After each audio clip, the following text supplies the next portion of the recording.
ESPN sources, according to Woj, the NBA's competition committee has recommended stricter guidelines on resting players for national televised games and multiple stars together in the same game.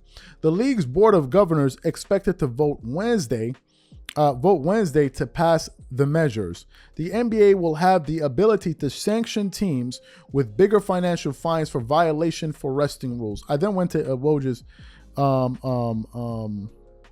what is it? His Twitter. He then says there basically that under the new rules, listen to this, teams would be fined $100,000 for a violation, $250,000 for a second violation, and $1 million more for the previous penalty for each additional violation. Thank you, Lord. Sources told ESPN. He then also says the NBA will have an ability to sanction teams with bigger financial fines for violations of resting players, sources said. I am absolutely elated by this news. I'm absolutely happy for this news because it's about damn time. About damn time. Let me take you guys into the psychology of what's happening here. Let's break this down. I'm going to take my time. I don't want to rush myself. These people think they're slick. These people think they're slick. The league thinks it's slick. The players think it's slick. They're slick. And you know who the fools are? You, the paying customer. Let me explain what I mean by this. You've had players like Kyrie Irving, who I support, come out and said, I think these games are too much. In some cases, this is inhumane. Imagine playing a sport, earning millions of dollars, and you're calling that inhumane. That should already tell you the mental disposition some of these guys have. Let me tell you what's happening here. Some players, you can go listen to their one of their biggest spokesmen in JJ Redick. He'll say it. Some players are saying, listen, the 82 game season is too long. It is too long. The NBA is saying, okay, if it's too long, let's reduce the games. But the Players Association is saying, but wait a minute. If we lower the games, that means what? We decrease the revenue. Less games, less revenue. Fantastic. You understand that? So they say, well, we can't reduce the games, even though we're saying it's exhausting playing all of these games, because if we reduce the games, we're reducing the money. So we can't do that because we can't lose any money. But at the same time, we're going to complain that the games are too much. So the games are too much. There's an option for you to reduce the games, but you're not willing to do that. So you say, you know what? Let me sign a contract that states I'm supposed to play 82 games. I'm not going to play the 82 games. I'm going to get compensated for the full 82 game contract, paying me for the period or whatever it is. I'm paying you for these amount of years, X amount of games. I'm going to accept that money, but I'm not going to play all those games. And guess who's going to foot the bill? You. You're going to fit the bill.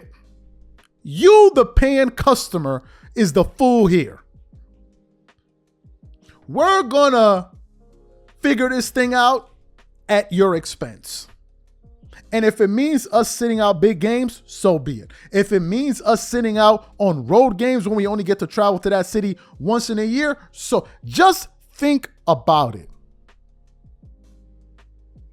How cavalier you gotta be to sit out star players on road games, knowing damn well the home fans get to see that person or that player potentially 41 times a year, and that fan in that city only get to see them once. So when LeBron, for example, goes to New York, that's it, folks. New York fans only get to see LeBron one time a year, unless you're willing to stupidly pay a flight ticket from New York to go watch LeBron play in LA. That's where we are. And the NBA is saying, wait a minute, this is hurting the product, because when we don't have our best players on TV, it's hurting ratings. It's hurting the ratings. So they don't want to reduce the games because they don't want to lose any money. They want the maximum amount of money, but the least amount of effort. That's a crook.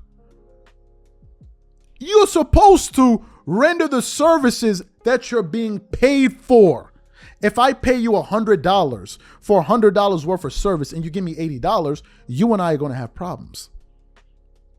We're going to have problems. Now, if there's some circumstances that are beyond the scope of the contract, maybe you get injured, maybe you get into an accident, that's something different. And obviously, no one is saying that an injured player should play.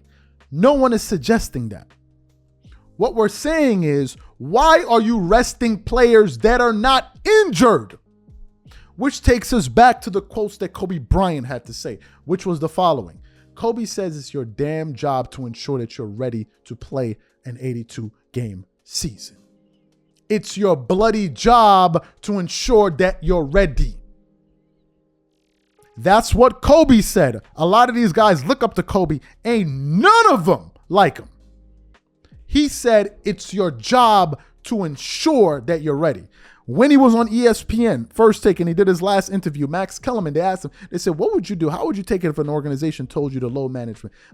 He said they would never even try to come to me to have that conversation. They already know. They know not to even dare to approach me with that madness. Who's another player that felt that same way? Michael Jordan. They had a sense of responsibility to the fans. Some NBA players are like, shut up, you should be happy just to see me. Look at the stark difference.